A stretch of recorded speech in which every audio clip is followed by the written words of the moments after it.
வள்ளலாரை பற்றி சொன்னேன் இல்லையா? வள்ளலார் எப்படி முருக பக்தனோ அதே மாதிரி நம்ம ஆதிசங்கரர் இருக்காரு, அவர் பெரிய முருக பக்தன். எல்லாரும் முருக பக்தன் தான், அதுவும் மாறுபட்ட கருத்தே இதில் வரத்துக்கு வாய்ப்பில்லை. ஏன்னா எல்லாரும் முருக பக்தன். அதனால் ஆதிசங்கரர் ரொம்ப முருகனை வழிபட்டார். அவருக்கு கொஞ்சம் காச நோய் இருந்தது. அதனால் திருச்செந்தூர் போனார். திருச்செந்தூரில் போய் அங்கே சூர சம்ஹாரம் நடந்தோன்னோ அவரை பற்றி இது பண்ணணும்னு சொல்லிட்டு காச நோய்க்கு காரணமாகவும் திருச்செந்தூருக்கு போனார். போனபோது அங்கே பாம்பு, புஜங்கம்னாலே பாம்புன்னு அர்த்தம்.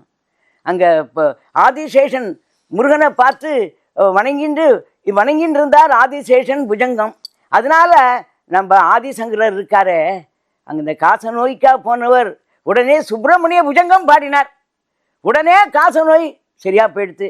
அந்த சுப்பிரமணிய புஜங்கத்துக்கு உள்ள பெருமை ஒன்றா ரெண்டா சொல்ல முடியாது. ஆதிசங்கரரே பாடியிருக்கார். செந்தில் பதி வளரும் கந்தன உன்னை தரிசிக்கவே ஓடி வந்தேனே, விந்தையான உலகில் பிறந்தேனே, இந்த விந்தையான உலகத்தில் பிறந்தேனே, வேலனே நீ கதி என்ன நம்பி வாழ்வேனே, செந்தில் பதி வளரும் கந்தனே.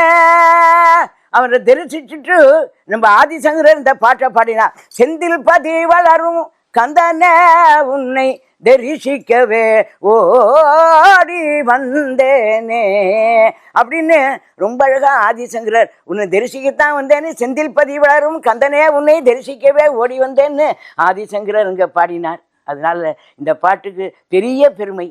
முருகா